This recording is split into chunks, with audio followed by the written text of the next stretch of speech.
Hello dear students, पिछले video lecture में हमने किंगडम मोनेरा की बात की थी आपसे, और आज हम उसी किंगडम मोनेरा में जो हम लोगों ने बात किया था आपसे कि जो आर.एच. व्हिटेकर ने आपके ऑल ऑर्गेनिजम्स को 5 किंगडम में क्लासिफाई किया था 1969 में, उसको आपको याद होगा। Kingdom Monera, protista, fungi, Plantae और एनिमेलिया।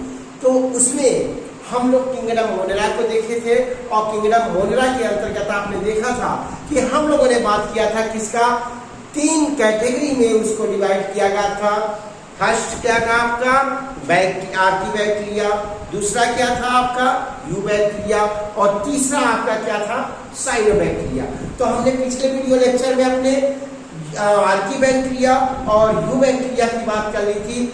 आज हम बात करेंगे अपने साइनोबैक्टीरिया की, जो मोनेरा किंगडम के अंतर्गत आने वाला तीसरा कैरेक्टरिस्टिक्स है। इसमें इस साइनोबैक्टीरिया ग्रुप को हम ब्लू ग्रीन एल्गी के नाम से भी जानते हैं, यानी साइनोबैक्टीरिया को ब्लू ग्रीन एल्गी या BGA भी कहते हैं। जैसा कि आप यहाँ देख रहे हैं कि साइनोबैक्टीरिया को BGA या ब्लू ग्रीन एल्गी के नाम से जानते हैं।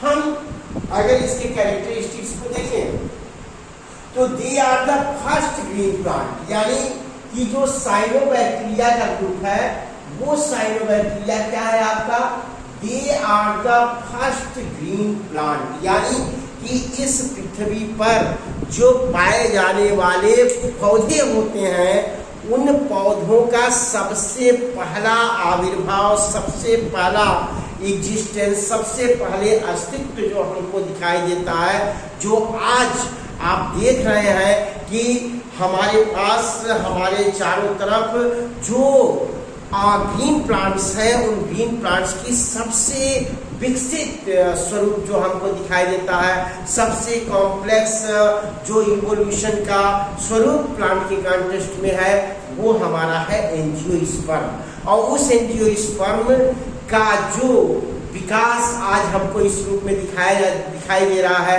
जिसमें आपके प्लांट किंगडम के सारे कैरेक्टरिस्टिक्स, यानी कि वेल डेवलप्ड रूप में आपको root, stem, leaf, flower, fruit, seed, ये सारी चीजें क्लियर कर दिखाई देती हैं। इतना ज्यादा विकसित जो प्लांट्स हमको आज दिखाई दे रहा है, उसका आविर्भाव आप क्या कहाँ से शुरुआत हुआ, वो आपका है ये साइनोबैक्टीरिया, जिसको हम ब्लू ग्रीन एल्गी या BGA जानते हैं, यानी they are the first green plant, यानी इस पृथ्वी के पहले ग्रीन प्लांट है। और ये क्या थे आपके, they are typically example of prokaryotic cell, यानी ये प्रोकैरियोटिक सेल का एक ऐसा टिपिकल एग्जांपल था बेटा, जिसमें आपको अगर हम बात करें प्रोकैरियोटिक सेल की, तो आप उसमें अच्छे तरीके से जानते हैं कि प्रोकैरियोटिक सेल का मतलब जिसमें न्यूक्लियस फुली डेवलप्ड ना हो, यानी न्यूक्लियस अगर क्लियर कट न्यूक्लियस का डिवीजन नहीं है, यानी न्यूक्लियस में सेल मेम्ब्रेन नहीं है, उसमें न्यूक्लियोलस नहीं है, उसमें आपका जेनेटिक मटेरियल जो क्रोमैटिन पदार्थ होता है वो नहीं है, यानी न्यूक्लियोप्लाज्म नहीं है। मतलब कि हमने जो अपना वीडियो लेक्चर इसके पहले हमारा था, उसमें प्रोकैरियोटिक सेल और यूकैरियोटिक सेल को हमने डिफाइन किया था, आपने उसको देखा भी होगा। तो वहां से आप इस चीज को स्पष्ट समझ सकते हैं कि जो ये ब्लू ग्रीन एल्गी है वो एक टिपिकल एग्जांपल है प्रोकैरियोटिक सेल का, क्योंकि प्रोकैरियोटिक सेल वो होता है जिसमें आपका न्यूक्लियस फुली डेवलप नहीं होता, जो अभी हमने डिस्कस किया आपसे, और प्लस इसमें सेल मेम्ब्रेन बाउंड जो होता है, इनवेलप जिनमें होता है, उस तरह के कोई भी सेल ऑर्गेनेल्स भी नहीं होते। जस्ट लाइक माइटोकॉन्ड्रिया नहीं हो, क्लोरोप्लास्ट नहीं होगा, इस तरह एंडोप्लाज्मिक रेटिकुलम नहीं होगा, तो मेम्ब्रेन बाउंड सेल ऑर्गेनेल्स भी इस प्रोकैरियोटिक सेल में ब्लू ग्रीन एल्गी के नहीं दिखाई देते। अगर हम अगली बात करें तो ये ग्राम पॉजिटिव है, ग्राम पॉजिटिव है और फोटो ऑटोट्रॉपिक है। यहाँ आप देख रहे हैं कि ये प्रोकैरियोटिक सेल के साथ साथ जिसका अभी मैंने डिस्कस किया, ये फोटो ऑटोट्रॉपिक है। और बेटा ये फोटो ऑटोट्रॉपिक का मतलब आप स्पष्ट रूप से जानते हैं कि फोटो का मतलब क्या हुआ, यानी कि जो सनलाइट से हमको एनर्जी इस पृथ्वी पे आ रही है ना, जो ये सूर्य के प्रकाश के रूप में, उसको फोटॉन कहते हैं। तो जिसको आप लाइट एनर्जी कहते हैं, जो फोटॉन के रूप में आता है, नेचुरल रिसोर्स जो सन है एनर्जी का, तो उस फोटॉन एनर्जी को ये जो ब्लू ग्रीन एल्गी है, साइनोबैक्टीरिया है, ये अपने न्यूट्रिशन के रूप में यूज में लाने में स्वयं सक्षम होते हैं। इसीलिए इनको हम बोलते हैं फोटो ऑटोट्रॉपिक, क्योंकि ट्रॉपिक का मतलब आपको पता है क्या होता है, न्यूट्रिशन, और ऑटो का मतलब क्या हुआ, सेल। या जो आपका फोटो है वो हमने आपका बताया क्या होगा, फोटॉन के रूप में जो सनलाइट आपकी आ रही है। Is that clear? यानी कि ये ब्लू ग्रीन एल्गी आपके ऐसे प्रोकैरियोटिक सेल है जो फर्स्ट ग्रीन प्लांट है इस अर्थ का, उसमें सेल्फ सनलाइट के जो फोटॉन के रूप में एनर्जी आ रही है, उससे अपना न्यूट्रिशन लेने की क्षमता है। Is that clear? ओके। अब अगर हम देखें तो प्रीडोमिनेटली ये इसका एक्वेटिक कैरेक्टरिस्टिक्स होता है, बिहेवियर होता है, यानी ये एक्वेटिक होते हैं, जलीय होते हैं, और इसके अलावा ये फ्रेश वाटर हैबिटेट्स में ही पाए जाते हैं। जो प्रीडोमिनेटली मतलब मेनली मुख्य रूप से अगर हम बात करें तो जो साइनोबैक्टीरिया होते हैं ये फ्रेश वाटर में होते हैं और एक्वेटिक होते हैं, लेकिन इसके अलावा इसकी बहुत सारी स्पीसीज जो हमारे इस ब्लू ग्रीन एल्गी की होती है, वो बहुत सारी स्पीसीज इंडोफाइट्स भी होती हैं। इसकी बहुत सारी स्पीसीज क्या है बेटा, इंडोफाइट्स है, और शोइंग सिम्बियोटिक एसोसिएशन। इस सिम्बियोटिक एसोसिएशन का मतलब आपको पता होगा, जो सिम्बियोसिस है, जो आप इस बात को जानते हैं बेटा कि जो न्यूट्रिशन है, उस न्यूट्रिशन के कॉन्टेक्स्ट में हम लोग एक बात ये भी जानते हैं कि जो कोई भी ऑर्गेनिज्म होता है वो ऑर्गेनिज्म या तो ऑटोट्रॉप्स है या फिर हेटेरोट्रॉप्स। यानी जो ऑर्गेनिज्म सेल्फ से अपना न्यूट्रिशन करने में सक्षम नहीं होता है वो क्या कहलाता है, हेटेरोट्रॉप्स कहलाता है। और ये जो सिम्बियोटिक शब्द है यहाँ पे, ये सिम्बियोटिक का मतलब कि एक न्यूट्रिशन को लेने का प्रोसेस होता है जिसको हम सिम्बियोसिस कहते हैं। उसमें होता क्या है बेटा कि दो ऑर्गेनिज्म जो होते हैं, वो दो ऑर्गेनिज्म आपके एक दूसरे का सहयोग करते हैं और एक दूसरे के सहयोग से दोनों को लाभ होता है। जैसे दो ऑर्गेनिज्म के बीच इस तरह का एसोसिएशन, इस तरह का संबंध कि दोनों एक दूसरे की आवश्यकताओं को पूरा करते हैं। Is that clear? तो इस तरह के जो एसोसिएशन होते हैं, जो संबंध होते हैं, उसको हम सिम्बियोसिस कहते हैं या सिम्बियोटिक एसोसिएशन कहते हैं। इसके बहुत सारे एग्जाम्पल आपके सामने हैं, जैसे जो इनकी कुछ स्पीसीज इंडोफाइट्स होती हैं। इंडोफाइट्स मतलब पौधों के अंदर रह करके उनको कुछ न कुछ लाभ प्रदान करती हैं और उनसे स्वयं को लाभ प्राप्त करती हैं। अब जैसे देखिए कि अगर हम इस ब्लू ग्रीन एल्गी के कॉन्टेक्स्ट में पर्टिकुलर बात करें तो कुछ एल्गल पार्टनर जो होते हैं, जो लाइकेंस के रूप में हमको दिखाई देते हैं। अगर हम इनकी बात करें कि एल्गल पार्टनर्स जो हमको लाइकेंस के रूप में दिखाई दें, तो इस लाइकेंस में क्या होता है बेटा, इसमें दो ऑर्गेनिज्म होते हैं। लाइकेंस एक पौधे का ऐसा ग्रुप है जिसमें आपको दो पौधों का कॉम्बिनेशन दिखाई देता है। एक प्लांट इसमें होता है फंगस और दूसरा प्लांट इसमें होता है आपका एल्गी। जो ये एल्गी है, इस एल्गी के अंदर क्या है? क्लोरोफिल। ये क्लोरोफिल की वजह से फोटोसिंथेसिस करने में सक्षम है, यानी ये फोटोसिंथेसिस कर सकता है। और ये जो फंगस है, इस फंगस के अंदर ये एबिलिटी है कि ये वाटर को एब्जॉर्ब कर सकता है, यानी कि ये फंगस की एक क्वालिटी है वाटर को एब्जॉर्ब करने की। और इस एल्गी का एक मेन कैरेक्टरिस्टिक्स है कि इसमें due to the presence of chlorophyll ये फोटोसिंथेसिस कर सकता है। अब कंडीशन ऐसी है जिसमें एल्गी को वाटर नहीं मिल पा रहा है, मानो पॉन्ड सूख गया, हाई टेम्परेचर है, तो उस कंडीशन में इसको वाटर की आवश्यकता है। या ऐसे भी जो इस तरह के स्थान है जहां पर कि क्या नाम है वाटर की कमी हो, तो वहां पे ये दोनों एक दूसरे का सहयोग करते हैं। ये फंगस इसको क्या करता है? वाटर उपलब्ध कराता है, और बदले में ये एल्गी इसको फोटोसिंथेसिस करके फूड उपलब्ध कराती है। तो यहाँ पे आप देख रहे हैं कि इस तरह का एसोसिएशन बन रहा है जिसमें ये दोनों एक दूसरे का सहयोग कर रहे हैं।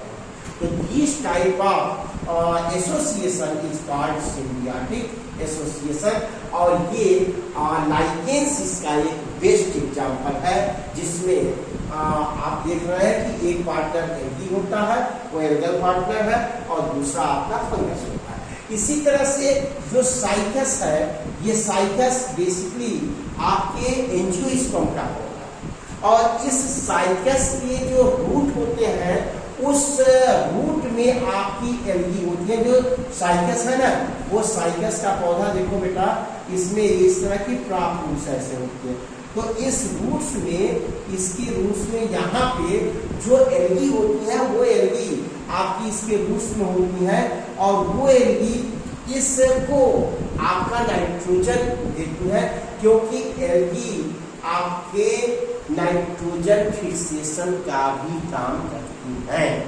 जो नाइट्रोजन है, उस नाइट्रोजन को आप देखो बेटा, थोड़ा सा मैं यहाँ आपको बताना चाहूंगा कि नाइट्रोजन बेसिकली हमारे एटमॉस्फेयर में 78% पाया जाता है, लेकिन इस नाइट्रोजन को डायरेक्टली ऑक्सीजन की तरह से किसी भी ऑर्गेनिज्म, लिविंग ऑर्गेनिज्म, चाहे वो एनिमल हो, प्लांट हो, कुछ भी हो, उसे उस डायरेक्ट लेने की क्षमता नहीं है।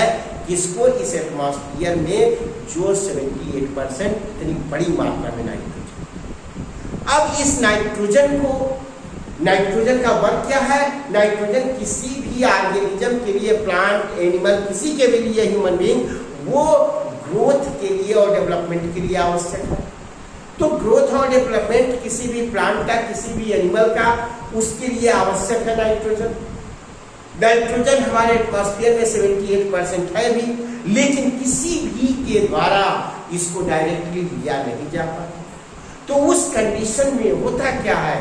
बेसिकली जो बारिश होती है हमारी, उस समय ये एटमॉस्फेरिक नाइट्रोजन नाइट्राइट्स के रूप में हमारे वर्षा के जल के साथ इस पृथ्वी पर आ जाती है, और जब वो जमीन में जाती है तो वहां पे जो हमारी कुछ एल्गी हैं, जैसे नॉस्टॉक है, एनाबिना है, तो ये एल्गी जो कि ऑलरेडी आपकी ब्लू ग्रीन एल्गी है, साइनोबैक्टीरिया के अंतर्गत आने वाले हैं। राइजोबियम इसी तरह से बैक्टीरिया है, ये लेग्यूमिनस प्लांट में पाया जाता है।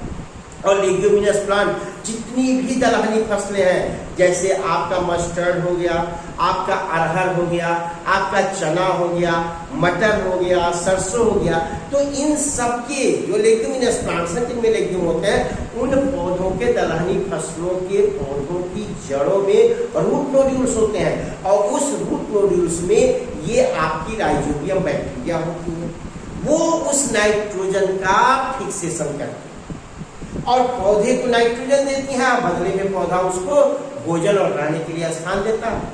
तो ये भी एक सिम्बियोसिस का प्रोसेस है और ये भी आपके सिम्बियोसिस का या सहजीवन का बहुत अच्छा एग्जाम्पल है। तो वही चीज यहाँ पर भी एल्गल पार्टनर और फंगल पार्टनर के बीच लाइकेंस के फॉर्मेशन के द्वारा हो रहा है। वही चीज आप साइकस के जो कोरोलाइड रूट्स है, इस रूट्स में एल्गी रहती है और ये भी आपका नाइट्रोजन फिक्सेशन करके इस पौधे को देती है और बदले में साइकस का पौधा इसे भोजन और रहने के लिए स्थान देता है। इसी तरह से जो लीव्स होती है, फर्न एक है आपका, जो फर्न है टेरिडोफाइटा के अंतर्गत आते हैं ये पौधे। इसमें इसके लीव्स में जो एजोला है, एजोला बैक्टीरिया, वह भी इनका सिम्बियोसिस का एग्जाम्पल है। इसके अलावा थाइलस ऑफ ब्रायोफाइट्स, जो ब्रायोफाइट्स होते हैं उसमें भी आप जरा सा मैं यहाँ आपको बताना चाहूँगा बेटा कि जो किंगडम प्लांटी की बात करेंगे हम आगे दूसरे चैप्टर में, तो उसमें जो आपने देखा है कि अभी तो ऑर्गेनिजम्स को उनके कैरेक्टरिस्टिक्स के आधार पे आपके 5 किंगडम में डिवाइड किया गया है और मोनेरा, प्रोटिस्टा, फंजाई, प्लांटी और एनिमेलिया। अब जब हम इन किंगडम को आगे पढ़ेंगे उनके कैरेक्टरिस्टिक्स के आधार पर, उनके सिमिलर कैरेक्टर और डिसिमिलर कैरेक्टर के आधार पे हम आगे डिवाइड करेंगे छोटे छोटे समूहों में। तो किंगडम को जो हमने पीछे पढ़ा हुआ है ऑलरेडी टैक्सोनॉमिक कैटेगरी में कि जो किंगडम है उस किंगडम को किस में डिवाइड किया गया है, फाइलम में, फाइलम को क्लास में, क्लास को आर्डर में, आर्डर को फैमिली में, फैमिली को जीनस में, जीनस को स्पीसीज। यानी आपने जो देखा है kingdom, phylum, class, order, family, genus और स्पीसीज। तो जब हम इस टैक्सोनॉमिक कैटेगरी में इन 7 कैटेगरीज में उनको क्रमशः उनके सिमिलर कैरेक्टरिस्टिक्स के आधार पे छोटे छोटे समूहों में डिवाइड करते हैं, विभाजित करते हैं, उसको समूहों में एकत्रित करके उनका अध्ययन करते हैं, तो वहाँ पे जब हम किसी प्लांट किंगडम को विभाजित करेंगे, उनके छोटे छोटे समूहों में उनको रखेंगे, तो वहाँ पे हम देखते हैं कि 5 ग्रुप हमारे बनते हैं जिनको हम डिवीजन करते हैं। जब हम क्लासिफिकेशन एनिमल का करते हैं तो किंगडम के बाद फाइलम लिखते हैं, लेकिन जब हम किसी प्लांट का क्लासिफिकेशन करते हैं तो किंगडम के बाद फाइलम के बजाय हम क्या लिखते हैं, डिवीजन लिखते हैं। ये भी एक महत्वपूर्ण क्वेश्चन है और इसको आप ध्यान रखिएगा, ये ऑब्जेक्टिव में आपको पूछा भी जाता है कि जब क्लासिफिकेशन हम किसी एनिमल का कर रहे हैं तो वहाँ पे डिवीजन के बाद अगली कैटेगरी फाइलम होती है, लेकिन अगर प्लांट है तो वहाँ पे किंगडम के बाद की अगली कैटेगरी आपकी क्या होगी, डिवीजन होगी।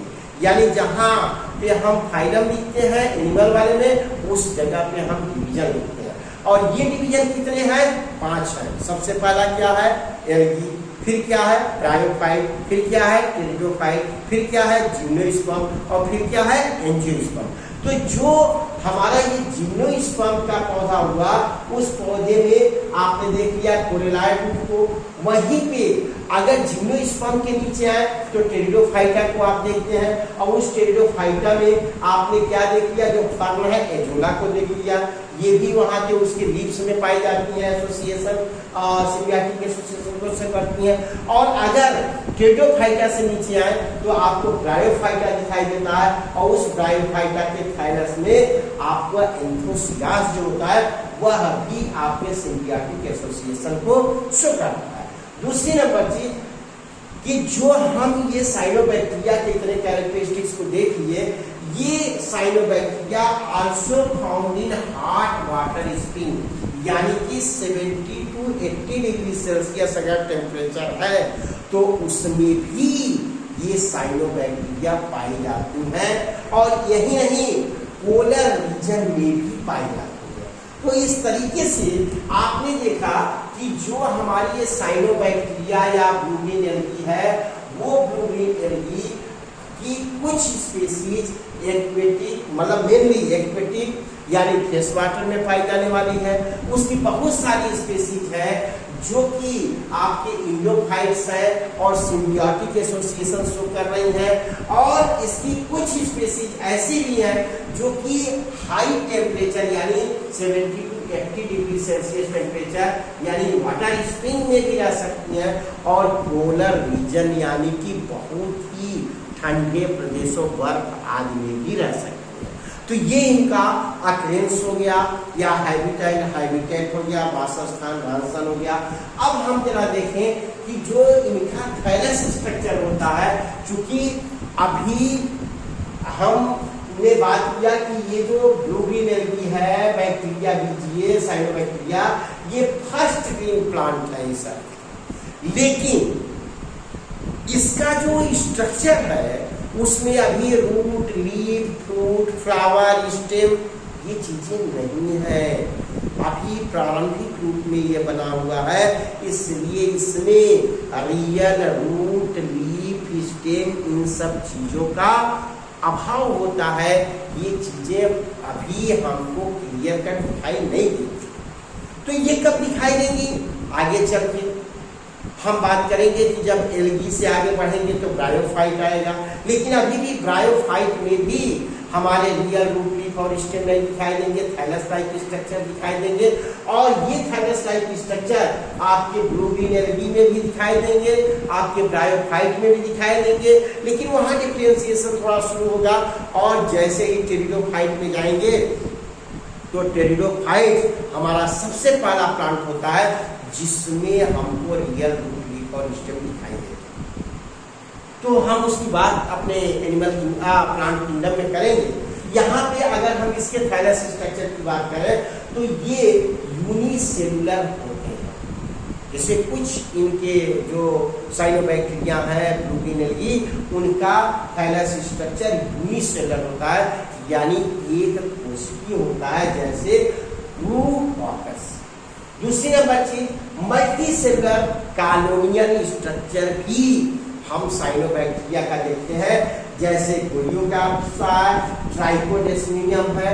इन दोनों में अगर हम बात करें तो जैसे ब्लूकॉकस की बात करें इसकी, तो इसमें क्या होगा? यूनिसेलुलर थैलस होगा।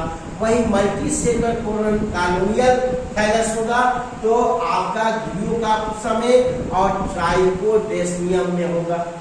तीसरी नंबर की बात की, जो सिंपल अनब्रांच्ड और फिलामेंटस आपकी एल्गी होंगी, यानी यूनिसेलुलर ये बीजीय हो सकती हैं, इसके अलावा मल्टी सेलुलर कॉलोनियल की साइनोबैक्टीरिया हो सकती हैं, इसके अलावा सिंपल एकदम सामान्य रूप से अनब्रांच्ड यानी कि उनमें शाखाएं नहीं होंगी, ब्रांच नहीं होंगी, फिलामेंटस होंगे, लंबे लंबे मतलब फिलामेंट की तरह होंगे, और विथ हेट्रोसिस्ट। जो ये हेट्रोसिस्ट होते हैं बेटा, ये हेट्रोसिस्ट में आपका बेसिकली जैसे हेट्रोसिस्ट बेसिकली नाइट्रोजन फिक्सेशन का काम करता है। जो नाइट्रोजन फिक्सेशन का वर्क है वह काम हेट्रोसिस्ट के द्वारा किया जाता है। ये आप देख रहे हैं हेट्रोसिस्ट यहाँ पे, और इसका वर्क नाइट्रोजन फिक्सेशन का होता है। और ये हेट्रोसिस्ट जिन एल्गी में पाए जाते हैं, जिन साइनोबैक्टीरिया में पाए जाते हैं, उसमें है आपका एनाबिना।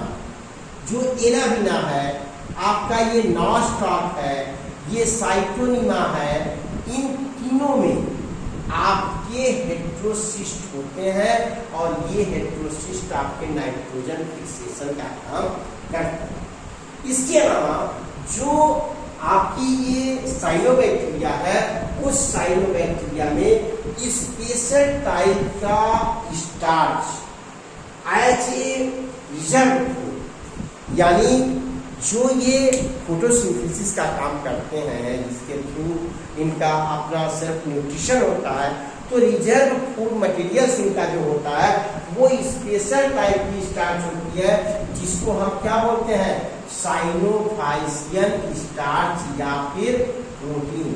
तो साइनोफाइसियन स्टार्च या इस प्रोटीन के रूप में जो हमारी ये साइनोबैक्टीरिया होती है, उस साइनोबैक्टीरिया का जो रिजर्व फूड मटेरियल्स होता है वो आपका स्पेशल टाइप की स्टार्च होती है, जिसको हम साइनोफाइसियन स्टार्च या फिर प्रोटीन कहते हैं।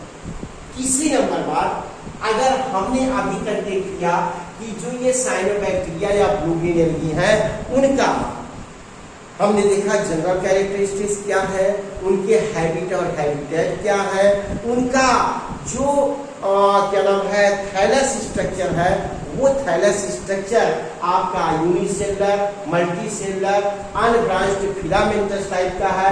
और इसका अनब्रांच्ड फिलामेंटस टाइप की जो आपकी साइनोबैक्टीरिया है वो हेट्रोसिस्ट शो करती है, यानी एनाबिना, नास्टाक और साइटोनिमा जो आपके नाइट्रोजन फिक्सेशन का काम करती है। अब हम ये देखेंगे कि इस साइनोबैक्टीरिया में रिप्रोडक्शन कैसे, यानी रिप्रोडक्शन आपको हमने पहले भी बताया था और आपको पता भी होगा कि किसी भी ऑर्गेनिज्म के द्वारा अपने ही समान संतान उत्पन्न करने की क्षमता रिप्रोडक्शन कहलाती है।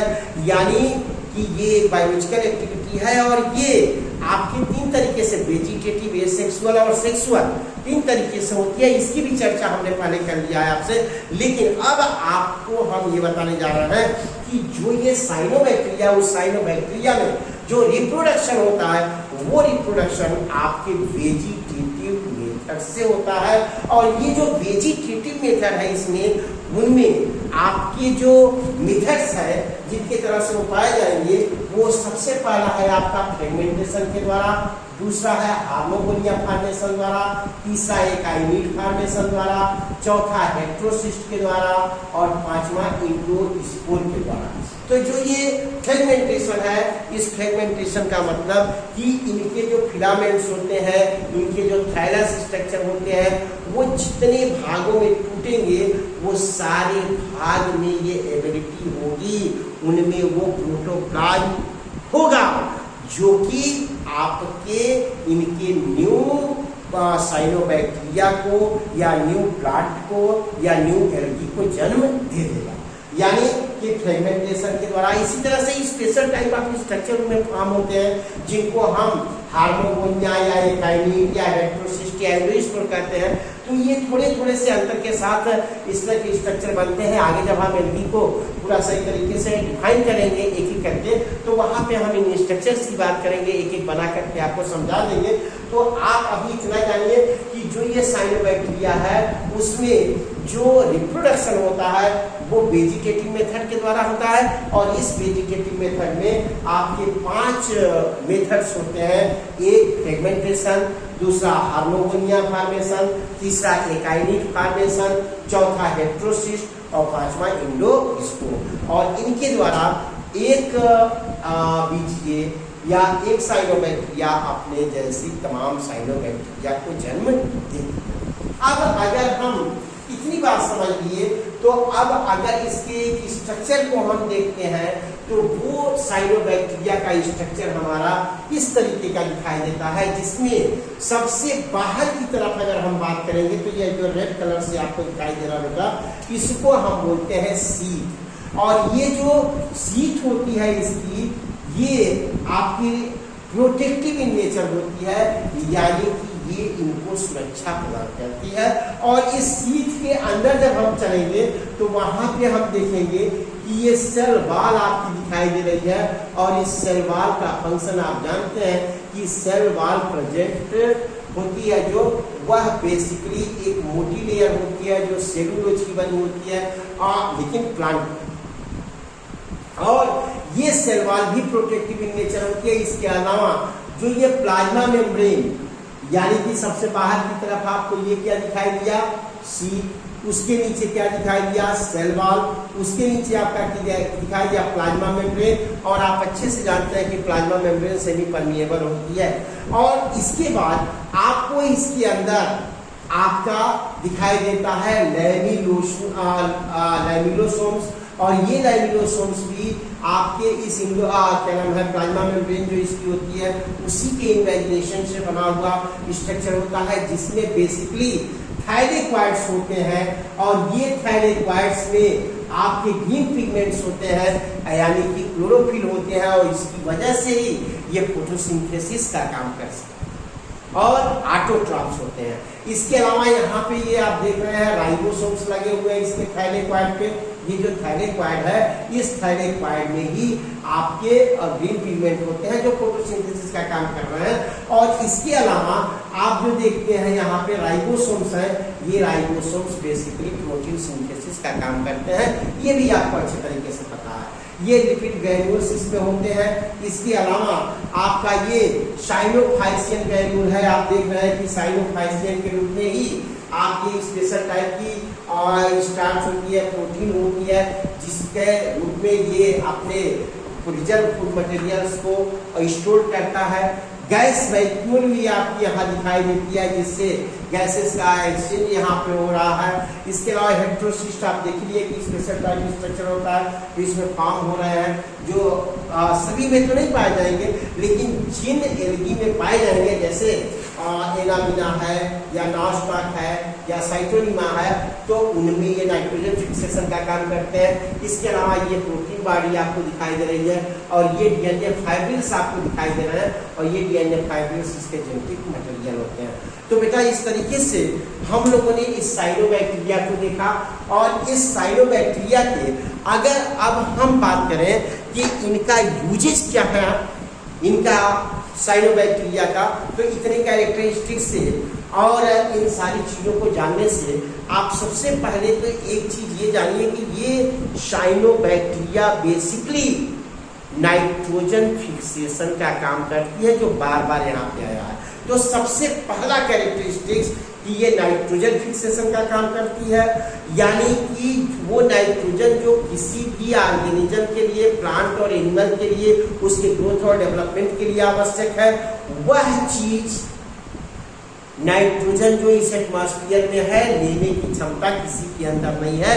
यानी ये इस नाइट्रोजन को जो एटमॉस्फेयर में पाई जा रही है उससे फिक्स करती है, उसके फिक्सेशन का प्रोसेस करती है आपके कुछ प्लांट्स में, और वहाँ पे उन प्लांट्स को ये उपलब्ध कराती है, और फिर वहाँ से हेटेरोट्रॉपिक जितने भी ऑर्गेनिजम्स हैं उनके शरीर में ये नाइट्रोजन पहुँचती है। तो एक तरह से इस साइकिल में एक अपना महत्वपूर्ण योगदान देती है ये आपके साइनोबैक्टीरिया। दूसरी नंबर चीज कि जो ये आपकी साइनोबैक्टीरिया है, इनमें प्रोटीन की मात्रा बहुत अधिक होती है, करीब 55 से 65% के बीच। यानी अब इसका एक और WHO ने ऑलरेडी सुपर फूड के रूप में इस एल्गी की एक स्पीसीज है जिसको हम बोलते हैं स्पाइरुलिना, और ये स्पाइरुलिना को WHO ने ऑलरेडी सुपर फूड के रूप में रखा हुआ है, क्योंकि उसकी कैटेगरी में रखा है। और NBRI अपने जो लखनऊ में पाया जाता है, लखनऊ में आपका नेशनल बॉटनिकल रिसर्च इंस्टीट्यूट है NBRI, वहाँ पे इसको कल्चर किया जा रहा है स्पाइरुलिना को। तो एज ए फूड सप्लीमेंट ये एल्गी हमारी यूज होती है। इसके अलावा अगर हम इनकी थोड़ा सा हार्मफुल एक्टिविटीज की बात करें, तो हार्मफुल एक्टिविटीज में ये वाटर ब्लूम्स का फॉर्मेशन करती है, और वाटर ब्लूम्स जो ये साइनोबैक्टीरिया है, प्रोटीन एल्गी है, ये वाटर ब्लूम्स का फॉर्मेशन करती हैं आपके तालाब में, पॉन्ड्स में, रिवर में, या जहाँ भी पाई जाएगी, वाटर बॉडी में ही अधिकतर पाई जाती हैं, और टॉक्सिन्स का उत्पादन करेंगी, वहाँ पे टॉक्सिन्स प्रोड्यूस करेंगी, जिससे पानी वो खराब हो जाता है, सड़ जाता है, और वो जलीय जीव जंतुओं के पीने योग्य नहीं होता।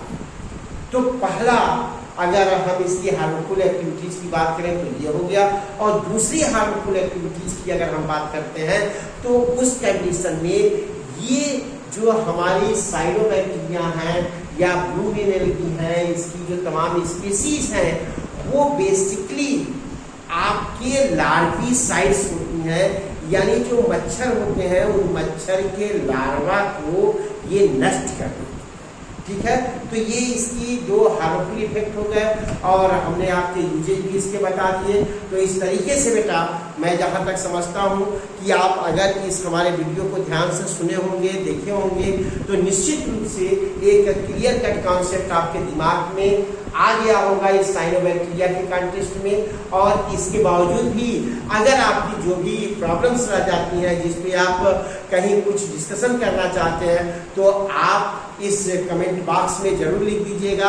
हम आपका अपने नेक्स्ट वीडियो लेक्चर में जो अगला टॉपिक हम शुरू करेंगे मोनेरा के बाद किंगडम प्रोटिस्टा, तो सबसे पहले हम 10-5 मिनट में आपके इन प्रॉब्लम्स को जो इससे रिलेटेड अगर होती हैं तो उसे आप पूछिएगा, मैं सबसे पहले उसका जवाब दे दूंगा। उसके बाद हम अपना वीडियो लेक्चर नेक्स्ट आपको देंगे। Thank you very much.